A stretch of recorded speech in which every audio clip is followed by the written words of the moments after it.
মা সীতাকে অপহরণ করার পর রাবণ তাকে নিয়ে গেল স্বর্ণনগরী লঙ্কায়। অশোক বনে বন্দি করে রাখল তাকে। কিন্তু মা সীতা এক মুহূর্তের জন্যেও ভেঙে পড়লেন না। তিনি জানতেন প্রভু শ্রীরাম নিশ্চয়ই তাকে উদ্ধার করবেন। এদিকে বন থেকে ফিরে এসে শ্রীরাম ও লক্ষ্মণ বুঝলেন মা সীতা অপহৃত হয়েছেন। তাদের বুক ফেটে কান্না এলো, কিন্তু শ্রীরাম নিজেকে সামলে নিলেন। অন্যায় করে কেউ পার পাবে না, এই প্রতিজ্ঞা নিয়ে শুরু হল খোঁজ।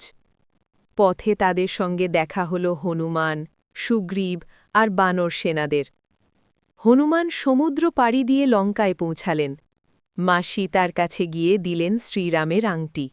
বললেন, মা, প্রভু আসছেন, আর বেশি দিন নয়। মা সীতার চোখে জল এলো, কিন্তু সে জল ছিল আশার। এরপর শ্রীরাম বানর সেনাদের নিয়ে সমুদ্রের ওপর রাম সেতু নির্মাণ করলেন। লঙ্কায় শুরু হল ভয়ঙ্কর যুদ্ধ। একদিকে রাবণের বিশাল বাহিনী, অন্যদিকে ধর্মের শক্তি।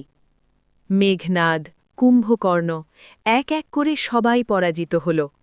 শেষে এলো রাবণের সঙ্গে মুখোমুখি যুদ্ধ।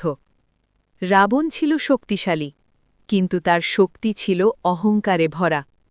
শ্রীরাম ধনুক তুললেন, ব্রহ্মাস্ত্র নিক্ষেপ করলেন, আর সেখানেই শেষ হল অধর্মের রাজা। রাবণের পতনের সঙ্গে সঙ্গে লঙ্কা মুক্ত হল পাপ থেকে। এরপর শ্রীরাম অশোক বনে গিয়ে মা সীতাকে উদ্ধার করলেন। দুজনের চোখে জল, কিন্তু সে জল ছিল আনন্দ আর ত্যাগের। মা সীতা বললেন, প্রভু, আমি জানতাম আপনি আসবেন। শ্রীরাম উত্তর দিলেন, যেখানে ধর্ম আছে সেখানে অধর্ম কখনো জিততে পারে না। এইভাবেই সত্য, প্রেম আর ধর্মের জয় হল।